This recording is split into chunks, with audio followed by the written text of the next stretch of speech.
Ladies and gentleman, May 4ರಂದು ದೆಹಲಿಯಲ್ಲಿ ನಡೆಯೋದೇನು? CM Siddaramaiah and team ಬೆಳವಣಿಗೆಯ ಬಗ್ಗೆ ಕುತೂಹಲಕಾರಿಯಾಗಿ ಹೇಳ್ತಾ ಇರೋದೇನು? ಡಿಕೆ ರೆಡಿ ಮಾಡಿ ಇಟ್ಕೊಂಡಿರುವಂತಹ ಅಸ್ತ್ರವಾದ್ರೂ ಯಾವುದು?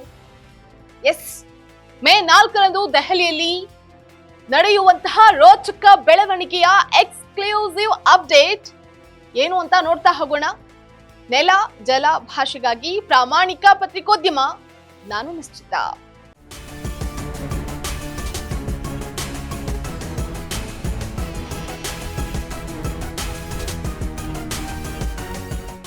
ಲೋಕೋಪಯೋಗಿ ಸಚಿವ ಸತೀಶ್ ಜಾರಕಿಹೊಳಿ ಮತ್ತು ಮಾಜಿ ಸಚಿವ ಕೆಎನ್ ರಾಜಣ್ಣ ಅವರ ಸ್ಟೇಟ್ಮೆಂಟ್ ಗಳನ್ನ ನೋಡ್ತಾ ಹೋದ್ರೆ ಮೇ 4ರ ದೆಹಲಿಯ ರೋಚಕ ಕದನಕ್ಕೆ ಸಾಕ್ಷಿಯಾಗಿದೆ. ಇತ್ತೀಚೆಗಷ್ಟೇ ಸಚಿವ ಜಾರಕಿಹೊಳಿ ಮತ್ತು ರಾಜಣ್ಣ ಅವರು ಸಿಎಂ ಸಿದ್ದರಾಮಯ್ಯ ಅವರನ್ನ ಪ್ರಚೋದಿಸುವಂತಹ ಮಾತುಗಳನ್ನ ಆಡಿದ್ದಾರೆ. ಇದೆಲ್ಲದರ ಪೈಕಿ ಸತೀಶ್ ಜಾರಕಿಹೊಳಿ ಅವರು ಸಿಎಂ ಸಿದ್ದರಾಮಯ್ಯ ಈಗ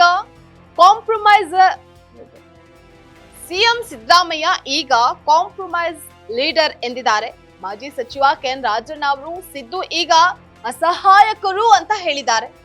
ಮೇಲ್ನೋಟಕ್ಕೆ ಇದು ಅವರ ಸಿಟ್ಟಿನ ಹೇಳಿಕೆಗಳಂತೆ ಕಂಡ್ರು ಆಳದಲ್ಲಿ ಇದು ಸಿದ್ದರಾಮಯ್ಯ ಅವರನ್ನ ಪ್ರಚೋದಿಸುವಂತಹ ವಿಧಾನ.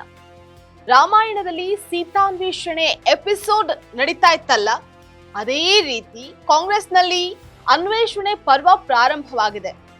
ರಾಮಾಯಣದ ಸಂದರ್ಭದಲ್ಲಿ ಸೀತೆ ಲಂಕೆಯಲ್ಲಿರುವಂತಹ ಮಾಹಿತಿ ದೊರೆಯುತ್ತೆ. ಆದ್ರೆ ಅಲ್ಲಿಗೆ ಹೋಗ್ಬೇಕಂತಂದ್ರೆ ಸಮುದ್ರ ಮಂಥನ ಮಾಡ್ಬೇಕು. ಆದ್ರೆ ಲಂಕೆವರೆಗೆ ಹಾರುವವರು ಯಾರು?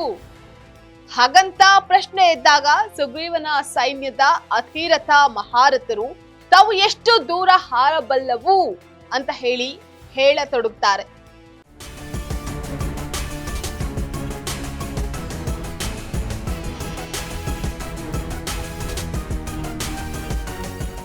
ಆದ್ರೆ ಲಂಕೆಗೆ ಹೋಗೋದಕ್ಕೆ ಅದರಿಂದ ಸಾಧ್ಯ ಇಲ್ಲ ಅಂದಾಗ ಪ್ರಮುಖರ ಗಮನ ದೂರದಲ್ಲಿ ಕುಳಿತಿದ್ದಂತಹ ಆಂಜನೇಯನ ಕಡೆ ಜರಿಯುತ್ತೆ.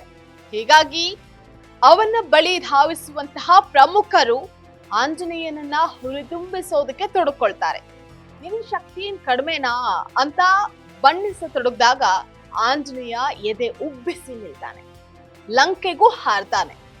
ಅದೇ ರೀತಿ ಮೇ 4 ದೆಹಲಿಯಲ್ಲಿ ನಡೆಯುವಂತಹ ಹೈ ವೋಲ್ಟೇಜ್ ರಾಜಕೀಯ ಬೆಳವಣಿಗೆಗೂ ರಾಮಾಯಣದ ಆಂಜನೇಯನ ಹುರಿದುಂಬಿಸುವಂತಹ ಕಥೆಗೂ ಜಾರಕಿಹೊಳಿ ರಾಜಣ್ಣ ಅವರ ಮಾತಿಗೂ ಹೋಲಿಕೆ ಇದೆ. ಸಿದ್ದು ಅಸಹಾಯಕರಾಗಿದ್ದಾರೆ, ಕಾಂಪ್ರಮೈಸ್ ಲೀಡರ್ ಆಗಿದ್ದಾರೆ ಅಂತ ಇವತ್ತು ಹೇಳ್ತಾ ಇರೋದು ಕೂಡ ಪ್ರಚೋದನೆಯ ಮಾತು. ಸಿದ್ದರಾಮಯ್ಯ ಅವರಿಗೆ ತಮ್ಮ ಸಾಮರ್ಥ್ಯವನ್ನ ನೆನಪಿಸುವಂತಹ ಮಾತು. ಇಂತಹ ಪ್ರಚೋದನೆಯಿಂದ ಸಿದ್ದು ಕೆರಳಿದ್ರೆ ಮುಂದಿನದು ಸಲೀಸಾಗುತ್ತೆ. ಅರ್ಥಾತ್ ಡೆಲ್ಲಿಗೆ ಹೋಗಿ ಅವರು ಘರ್ಜಿಸಿದ್ರೆ ಅಧಿಕಾರ ಹಂಚಿಕೆಯ ಮಾತು ಕ್ಷೀಣಿಸುತ್ತೆ, ಸಂಪುಟ ಪುನರಚನೆ ನಿಗದಿಯಾಗತ್ತೆ ಅನ್ನುವಂತಹದ್ದು ಜಾರಕಿಹೊಳಿ ರಾಜಣ್ಣ ಅವರ ಲೆಕ್ಕಾಚಾರ. ಇದು ಕೂಡ ಸೀತಾನ್ವೇಷಣೆ ಎಪಿಸೋಡ್ ಇದ್ದಂತೆ. ಇನ್ನು ಮೇ 4ಕ್ಕೆ ಡಿಕೆ ಶಿವಕುಮಾರ್ ಬೇರೆ ರೀತಿಯ ತಯಾರಿಯಲ್ಲಿ ತೊಡಗಿದ್ದಾರೆ. ಸಿದ್ದರಾಮಯ್ಯ ವಿರುದ್ಧ ಆಡಳಿತಾತ್ಮಕ ಹಾಗೆ ಉಪಚುನಾವಣೆಯಲ್ಲಿ ಕಾಂಗ್ರೆಸ್ಗೆ ಹಿನ್ನಡೆಯಾಗುವಂತಹ ತೀರ್ಮಾನಗಳ ಪಟ್ಟಿ ಮಾಡಿದ್ದಾರೆ. ಅಕ್ರಮಗಳ ದಾಖಲಾತಿಗಳನ್ನ ಪೆನ್ಡ್ರೈವ್ ನಲ್ಲಿ ಹೈಕಮಾಂಡ್ ನಾಯಕರಿಗೆ ಈಗಾಗಲೇ ತಲುಪಿಸಿದ್ದಾರೆ.